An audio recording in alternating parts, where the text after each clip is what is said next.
Hey, what's up? My name is John Bonjour. I am a comic artist and film enthusiast. Welcome to another episode of What Are the Stakes? Today we're talking about Jurassic World Rebirth.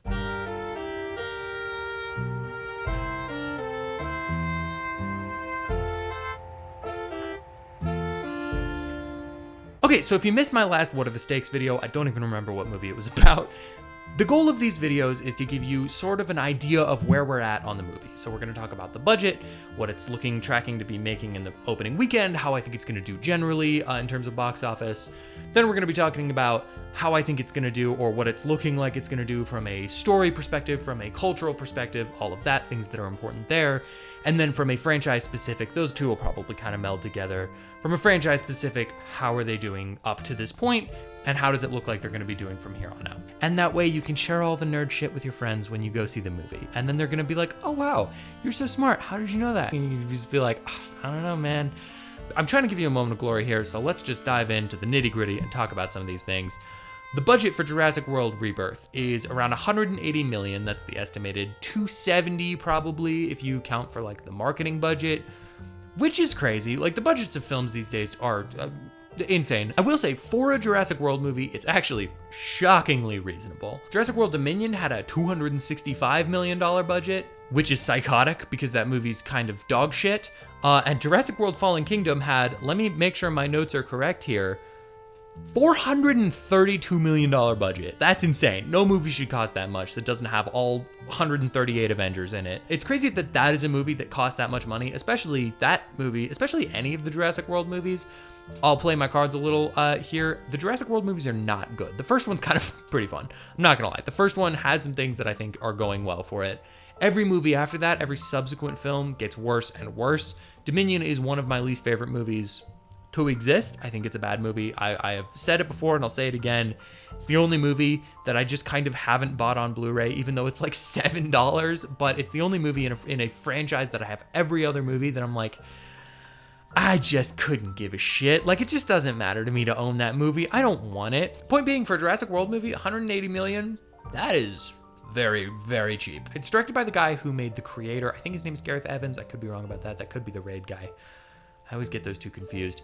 He also made the Godzilla movie, the first one. So the things that I'm excited about from that are that he knows how to make a movie with a scale. He can create good stakes. All of that's true. But also, he does a very good job with, relatively speaking, limited budgets. It's currently tracking, I've got some notes here. It's currently tracking 120 to 125 million dollar opening weekend.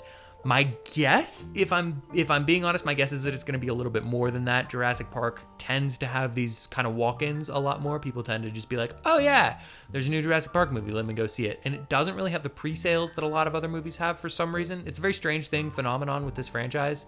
But there does just seem to be this kind of acceptance that like you can just go get a ticket to a Jurassic Park movie where you really couldn't do that with, say, Superman coming up. So pre-sales 120, 125 in opening weekend, and that is a 5-day weekend. We can't forget that because it's 4th of July, which is another thing that this will absolutely have going for it.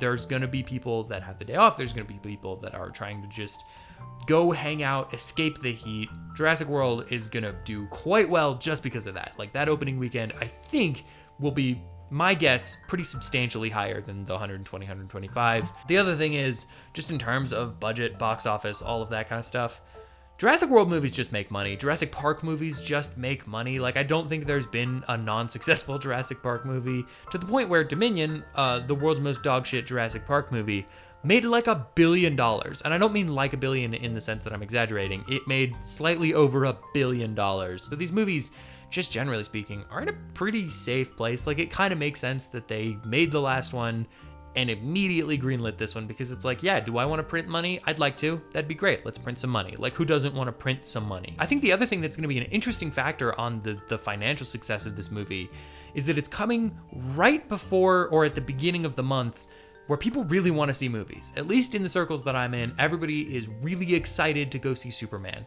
and the Fantastic Four. Both of those, I think, are going to be really heavy hitter movies. They might even eat each other's markets, but we'll get into that. I'm going to do a video on both of those, a stakes video for each of those. But it's going to be, I think in general, that's going to be a positive, a net positive for Jurassic World, because I think people are excited to go see movies and they're going to want to get ahead of themselves to do that. What's the newest thing? Jurassic World. Let's go see it. I think that's going to be, generally speaking, a win in terms of the box office of this movie. But the kind of downside is that the next week Superman comes out, and I don't know how much that's going to cut the knees out from this thing. I think there's a chance that the legs really get taken from this by the Superman movie. I think there's a really solid chance that Superman takes most of the what could have been the box office if they had put Jurassic World out even a week earlier. But they want to catch that July 4th release, which I totally understand, even though there's some debate as to whether or not you could carry that over from second week. It really depends on word of mouth on that. And really, it'll depend on word of mouth quite a bit in terms of, is it worth seeing Jurassic World and Superman when both of them are an option afforded to you? But that first week, Jurassic World is going to go hard because people want to see movies. That's kind of the only one that's not worth seeing, but that's kind of the only one that's newly worth seeing that's going to be in theaters. And if it is even remotely good, I think people are going to want to tell people that they should go see it. And that brings me to my general and cultural kind of aspect.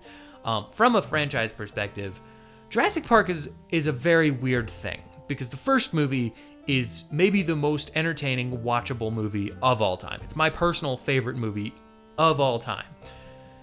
And then every other movie has been kind of okay after that, to varying degrees. I think 2 is pretty solid, 3 is mostly bad, Jurassic World is pretty solid, and then the rest of them are horrible. Dominion specifically, have I mentioned that I hate that movie because it's a dookie from hell? Point being, people keep going to see these movies because they keep wanting them to be good. Everybody wants a good Jurassic Park movie, another great Jurassic Park movie, and even though the last one happened to not be it, the next one, this will be the new great Jurassic Park movie, is what happens every time. The cycle happens constantly, and it's very interesting to see it happen because it's like, as a franchise, the hit to miss ratio is pretty bad. Like it's not great. There's probably 3 of them that I would actually recommend outside of the franchise, and there's, I guess, 6. It's a 50% hit rate, which is not a good hit rate. Like that is rough, and even one of those is I'm kind of like, the Jurassic Park 2, I'm a little bit like, and Jurassic World, I'm a little bit hesitant to recommend to people. Jurassic Park, I'll recommend to anybody all day long. In that sense, Jurassic World Rebirth can be whatever it is, and people will want to see the next Jurassic Park movie, and they'll go see the next Jurassic Park movie. Like, I think there would have to be, I was gonna say there would have to be like an actually bad Jurassic Park movie. We got that, and this one's still tracking to do just fine. So it's like, I don't know. I really don't know. I don't think there's a floor to the quality that you can make a Jurassic Park movie that people don't want to still go see the next Jurassic Park movie. I think the hook for this is just that it's like, why? Like, what are we doing? We kind of ended the franchise. It felt like Dominion felt like this is the last one we're going to make. It felt like we're bringing all the characters back. It's a full-blown requel. This is it. This is our last Jurassic Park movie. And thankfully, it's not, because that sucks. And even me, who doesn't really care about Jurassic World Rebirth, I kind of want it to be good. Well, I want it to be good. I'm just ever so slightly optimistically hopeful that it'll actually be good, because even I want to see a good Jurassic Park movie. I like dinosaur movies, and this is kind of our last bastion of dinosaur movies, and kind of the only dinosaur franchise that's been worth literally anything.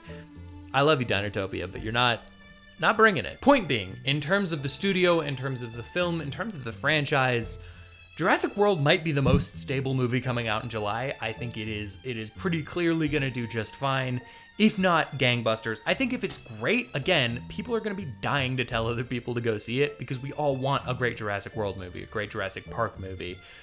If it's okay, I think it'll probably still do really well, and if it's bad, it'll do just fine. Like, it's very interesting. I think the other 2 that I'm going to talk about, Superman and Fantastic Four, both have very different energies to what they're bringing, and both have very different pitfalls that they could fall into. Jurassic Park seems to be this franchise that just can't fail, which is very strange. And I can't remember. I think maybe Jurassic Park 3 possibly didn't make a ton of money, because there does seem to be like a solid space between that and Jurassic World. Even that I'm not 100% sure about. Point being, Jurassic World Rebirth is going to be just fine. It's doing well. The stakes are extremely low with this movie, even if I don't particularly care about it. I do care about Duncan. Who doesn't care about Duncan? I don't know. It's a very interesting one to look at from that perspective, because I think it's going to do really, really well. So let me know in the comments, are you excited about Jurassic World? Am I being curmudgeonly for just kind of not caring based on what they've given us in the past? Let me know. I'd love to hear your thoughts. Should I be excited? Obviously, I'm going to go see it. It is a Jurassic Park movie, and I do want it to be good. I'd be interested to hear your thoughts. Let me know in the comments below. Thank you so much for watching this video and checking out my channel. If you'd like to hear more of my thoughts on movies, comics, TV shows, anything the like, dinosaurs. If you want to hear my thoughts on dinosaurs, I could talk about dinosaurs for a long time. Hit the like button, hit the subscribe, and comment down below what you'd like me to review or talk about next, or do none of those things because I truly am not your dad. Essentially, I'm trying to give you something that you can talk to your friends about and just seem like an absolute fucking nerd.